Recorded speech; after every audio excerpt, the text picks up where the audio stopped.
안녕하세요. 책 읽어주는 에제일 강미경입니다. 서울 승리교회의 문원순 목사님이 하나님을 만난 체험을 들어보시면 하나님이 정말 살아계셔서 우리가 앉고 일어서는 것을 다 아시고 또 우리를 위해 천국을 예비해 두셨구나 하는 것을 확신하게 되실 겁니다. 나는 경북 안동에서 대학에 떨어진 후 20살 때 돈 3만 원을 들고 서울에 와서 종로 대성학원에 등록했다. 학원 청소, 수강증 검사, 칠판 지우기를 하며 수강료를 면제받는 지도학생이 되어 잠은 강의실 바닥에 신문지를 깔고 잤다. 평소에 교회는 다녀도 기도하지 않던 나였지만 서울 온 지 2주 만에 돈이 다 떨어지자 근처 승동교회에 가서 수시로 하나님께 도와달라고 기도할 수밖에 없었다. 간절히 기도 후 1970년 가을에 응시한 육군사관학교 필기시험에 합격하고 서울시청 공무원 시험에도 합격이 되었다. 서울 와서 2달 만에 일어난 기적이었다. 아무리 어려운 상황이라도 하나님께 기도할 때 길을 열어주신다는 것을 깨닫게 되었다. 그런데 육군사관학교 최종 합격자 명단에 내 이름이 없었다. 아버지, 우리 친척 중에 신원조회에 걸릴 사람 있나요? 너의 팔촌 형님이 빨갱이 빨치산이었지. 나는 할 수 없이 육사를 포기하고 1971년부터 서울시 공무원으로 일하며 대학 야간부 법학과에 입학했다. 그 무렵 고등학교 때 같이 교회에 다녔던 여학생이 성경을 선물로 주면서 하루에 5장씩 읽자고 제안하여 마음속으로 좋아했던 여학생에게 잘 보이려고 지루하고 안 믿어지는 이야기도 많았지만 꾹 참고 매일 읽어나갔다.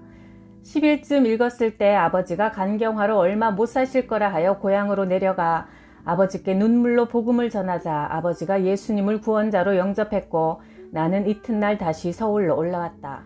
보름 후 서울 하숙집에서 꿈에 아버지가 천국 가시는 모습을 보았는데 그날 아버지가 세상을 떠나셨다는 전화가 걸려왔다.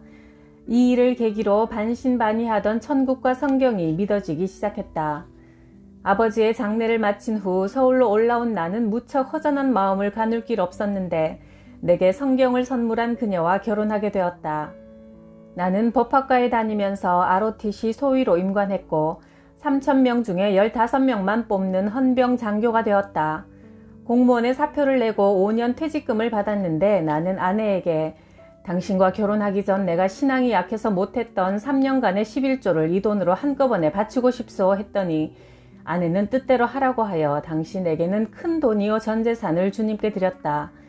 그러자 평소 친했던 분이 돈을 빌려주며 주택공사 아파트를 분양받게 하여 나는 26세에 내 집을 갖게 되었으니 불과 5년 전 3만 원 들고 무작정 상경하여 시멘트 바닥에서 자던 것과 비교할 때 하나님의 은혜가 너무나 커서 장교로서 생활할 때도 철저히 예수님을 섬기는 모습을 보여주고 싶었다.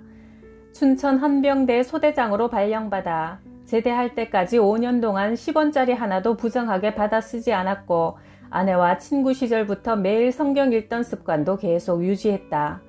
나는 헌병대 구치소에 갇힌 병사들을 일주일에 한 번씩 찾아가 예배를 인도하며 복음을 전했다. 그러던 중 아내와 나는 같은 날 같은 시간에 내가 진급하는 같은 꿈을 꾸게 되었다. 사람이 어떻게 잠든 부부의 머릿속에 똑같은 꿈을 꾸게 할 수 있겠는가? 틀림없이 하나님께서 보여주신 것이다. 1978년 나는 갑자기 장군 표창을 받고 대위로 진급되었다. 1979년 6월 30일 미국 카터 대통령이 국립묘지를 방문할 때 대통령 차량이 도착하는 현충문 앞에서 큰 소리로 부대 차렷! 대통령 가깝게 대하여 경례! 하고 우렁차게 외치는 임무를 내가 맡게 되었다. 평소 규정상 경호 조장은 대통령과 말할 수 없으며 나는 영어를 잘 못했는데 대통령이 돌아가기 위해 차를 타는 순간 하나님께서 강권적으로 내 입을 열어 God bless you 하며 축복의 말을 몇 마디 하게 하셨다. 그런데 이 광경이 한국과 미국 전역의 TV로 중계되고 이튿날 일간지에 보도되었다.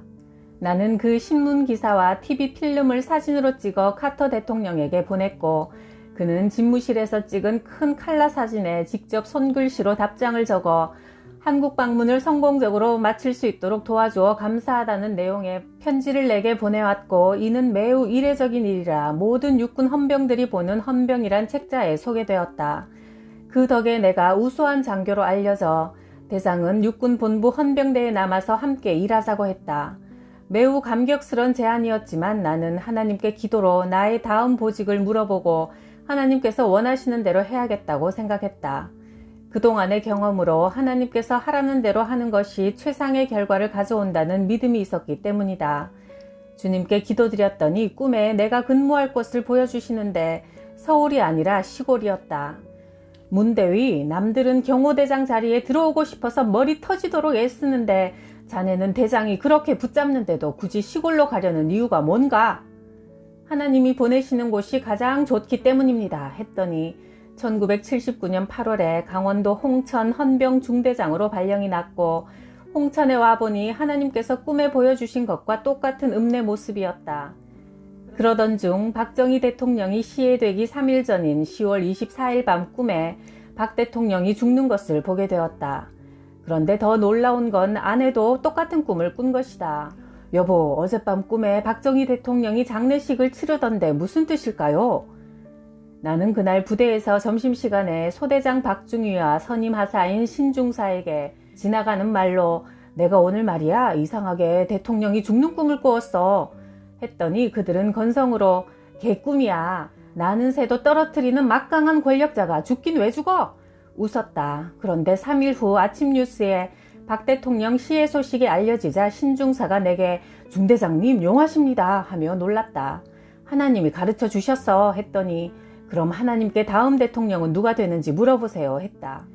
당시 대통령은 통일 주체 국민회의에서 대의원들의 투표로 뽑는 간접선거 방식이었는데 의장은 태완선 씨, 국무총리는 최규하 씨였다. 기도하니 환상 중에 태 씨와 최 씨가 처음에는 같이 올라오다가 태 씨가 걸음을 딱 멈추고 최 씨가 계속 올라오는 장면을 보고 최규하 씨가 대통령이 된다는 응답을 받았고 신중사에게 이건 비밀이야 하고 알려주었더니 정말 한 달 후 최규하 씨가 당선되었다.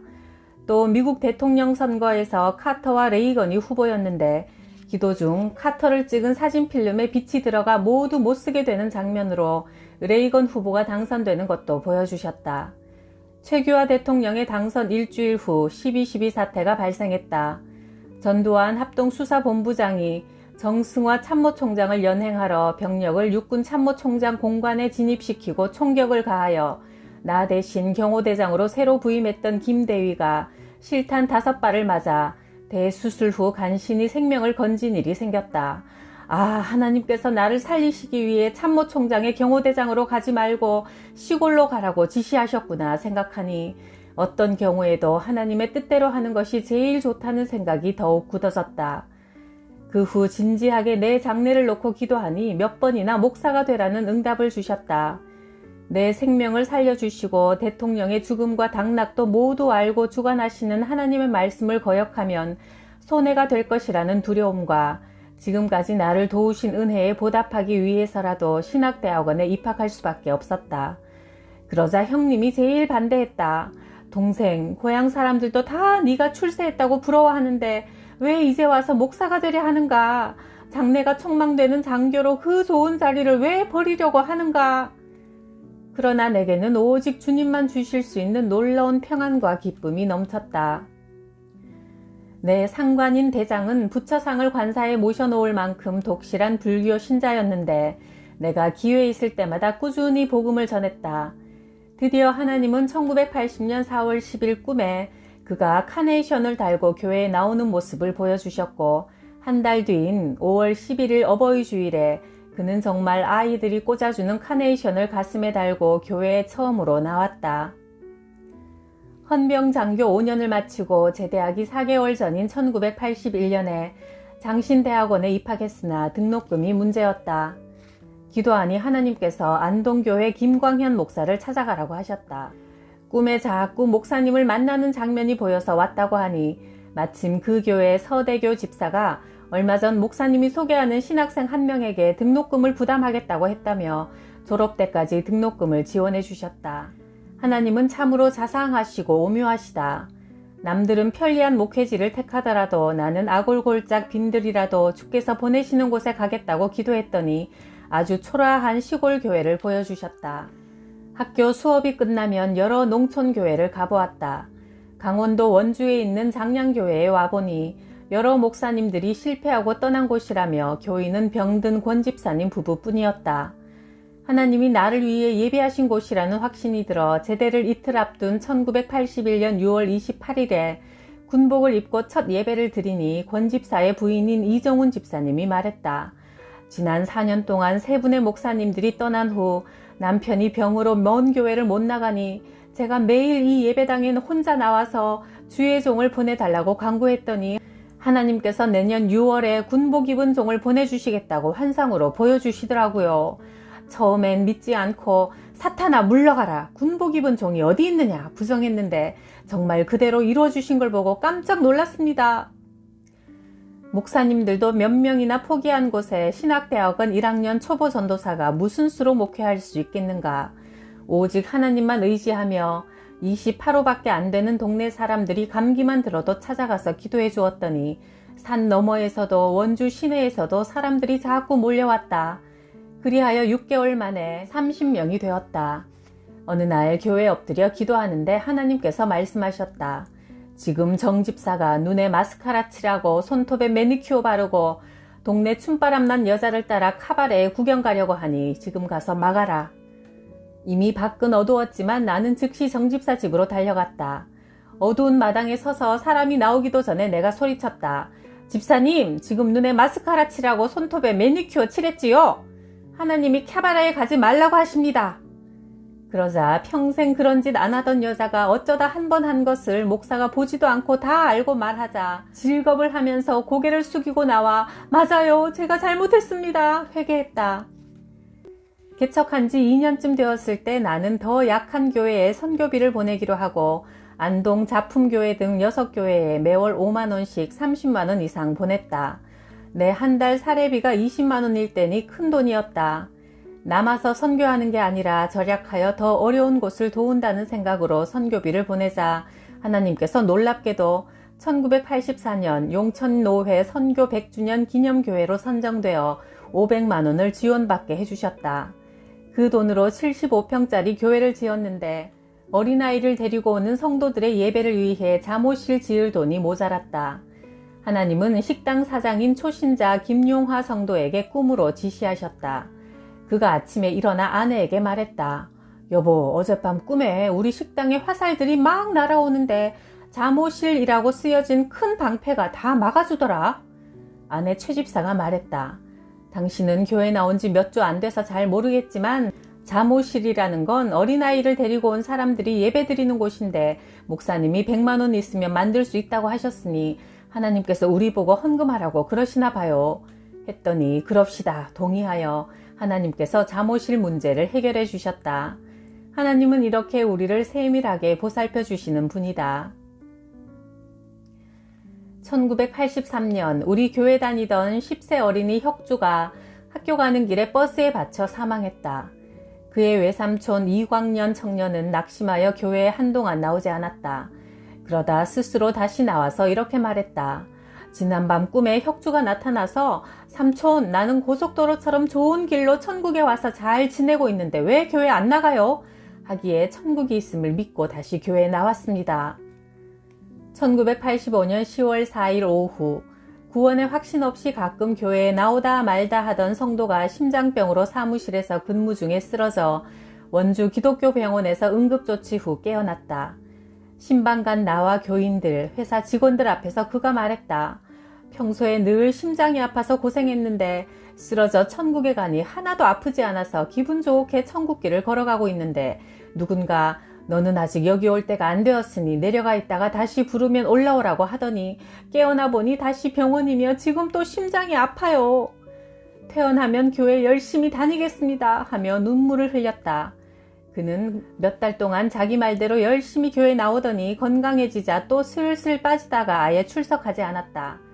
정확히 1년 뒤인 1986년 10월 4일 새벽에 내가 그를 위해 기도하는데 주님께서 오늘 내가 그를 불러가겠다 말씀하셨고 그날 오후 그가 건강한 몸으로 아내와 나들이 하다가 식당에서 쓰러져 병원으로 옮겼으나 죽고 말았다. 하나님은 그에게 천국을 보여주시며 성경이 사실임을 확인시켜 주시고 다시 살려주셨으나 그는 게으르게 신앙생활 하다가 끝내 정확히 1년이 지난 같은 날 불러감을 당한 것이다. 또 한 번은 박 집사가 위암으로 죽기 직전 자녀들이 다 모인 자리에서 갑자기 벌떡 일어나 앉더니만 아이고 하나님 아파 죽겠는데 12시간이나 더 기다리라고요? 하더니 다시 누워 정확히 12시간 후에 운명하는 걸 보고 교회 안 다니던 자녀들이 하나님이 생명을 불러가는 줄 믿고 신앙생활을 하게 되었다. 1987년 7년간 목회한 원주 장량교회에 150명 성도들이 모여 안락한 목회를 하고 있는데 느닷없이 하나님께서 서울 상계동에 가서 다시 개척하라고 하셨다. 그리하여 정든 교회를 눈물을 머금고 떠나 승리교회를 개척했다. 1989년 6월 11일 주일 새벽 기도 중 하나님께서 우리 교인 중 한 명을 오늘 천국으로 불러가시겠다고 영안실 통로까지 보여주셨다. 예배 때 설교 도중 나도 모르게 갑자기 그 말이 튀어나와 나도 깜짝 놀랐다. 성령께서 교인들에게 믿음의 증거를 주시려고 내 입을 통해 예언하신 것이다. 그런데 저녁 예배가 끝나고 밤 10시가 넘도록 사람이 죽었다는 소리가 없었다. 만약 교인이 죽지 않으면 내가 이상한 목사로 오해받게 될 테니 나는 초조해지기 시작했다. 그때 따르릉 전화벨이 울려 얼른 받으니 정은희 집사의 시어머니 윤정은 성도가 저녁 예배를 드리고 돌아와 TV를 보다가 갑자기 거품을 물고 쓰러졌다는 것이다. 수유리 한일병원 응급실에 도착하니 의사는 사망을 확인했고 한일병원은 영안실이 없다며 다른 병원으로 옮기라 하여 미아 삼거리에 있는 성가병원으로 오니 새벽에 하나님께서 내게 보여주신 영안실 통로 모습과 똑같았다. 사람의 운명은 하나님께서 마음대로 하신다는 것을 역력히 깨닫게 해주는 사건이었다. 초등학교 교사인 민 집사는 설교 때 목사님이 엉뚱한 말로 공포감을 조성한다며 못마땅하게 생각했는데 신앙이란 무엇인지 다시 생각하게 되었다고 사과했고 또 다른 집사는 말하기를 돌아가신 윤정은 성도가 주일 예배 때 내 설교를 듣고는 자기가 죽을지는 꿈에도 모르고 과연 누가 죽을까 했다며 사람은 참으로 한 치 앞도 모르는 존재라고 탄복했다. 예수 믿는 궁극적인 목적은 영혼의 구원을 얻는 것이다.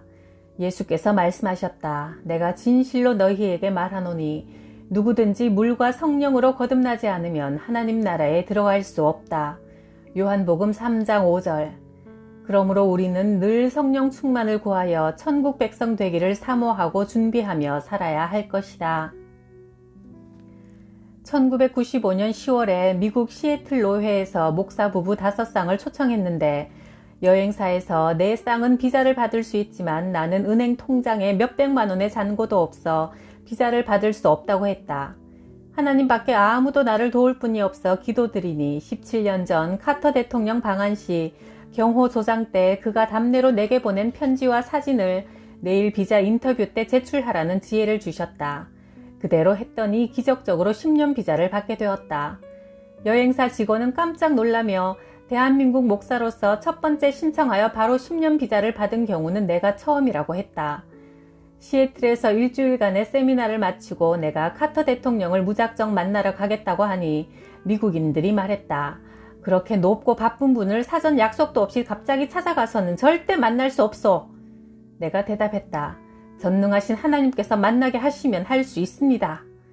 아틀란타에 있는 카터 생가에 가니 경호원이 4일 후 주일에 카터가 교회로 온다고 알려주었고 그리하여 나는 카터 전 대통령을 정말 만나게 되었다. 더 놀라운 것은 내가 한국으로 돌아온 후 그가 나를 오랜만에 다시 만나서 기쁘다는 내용의 편지를 손으로 적어 보내온 것이다. 그러자 한국 총영사관 직원들과 시애틀의 미국인들도 깜짝 놀라며 민간 외교에 기여했다고 축하해 주었다. 나는 2001년 8월 9일 판문점 앞 임진각에서 PPP 십자가 대행진이 열릴 때 카터 부부를 영접하는 위원장이 되어 우리 부부는 카터 부부와 다시 재회하게 되었다. 일개 미국 대통령을 만나는 것도 사람들이 이토록 영광스러워하는데 온 우주 만물의 창조자이시며 전능하고 가장 영화로우신 하나님을 우리가 기도로 늘 만나 함께 대화하며 교제할 수 있으니 이 얼마나 큰 복인가. 원주 장량교회 전도사 시절 혹시 교인들 중에 내가 공부를 못해서 초라한 개척교회 목회를 하는 줄 오해하는 사람이 있으면 내 우수한 성적표를 보여줘야겠다고 생각하고 나 혼자만 아는 곳에 성적표를 2장 넣어두었다. 그런데 어느 날 아내가 아침에 일어나서 말했다. 어젯밤 꿈에 당신이 성적표 2장을 자랑하려고 벽에 붙이던데요. 이렇게 내 속을 훤히 아시는 하나님 앞에 회개했다. 그 후 서울 승리교회를 개척했을 때도 하도 힘이 들어 아무도 모르게 내 마음속으로 다른 큰 교회 담임 목사로 가볼까 생각했는데 그날 대신방 때 매운탕을 한 숟갈 떠먹고는 생선가시가 목에 깊숙이 박혀 동네 병원에서 국소 마취를 5번이나 하고 3시간을 의사가 수고했지만 못 빼내어 자칫 염증이 뇌로 번지면 전신 마취를 하고 목 수술을 해야 한다고 말했다. 나는 그 말을 듣고 하나님께서 나를 가라고 하시지 않는 한 평생 승리교회에서 일할 테니 가시를 빼달라고 회개하자 거짓말처럼 쉽게 쑥 뽑혀나왔다. 그 순간 하나님께서 내게 말씀하셨다. 가장 성공한 인생은 주님을 위하여 사는 것이며 주님 뜻대로 사는 것이며 복음을 전하여 영혼을 구원하는 전도야말로 영원한 상급을 보장받는 일이다. 우리도 지금 있는 곳에서 열심히 예수님의 십자가 복음을 전하다가 천국 갑시다. 구독, 좋아요, 댓글로 천국을 맛보여 주셔서 감사해요.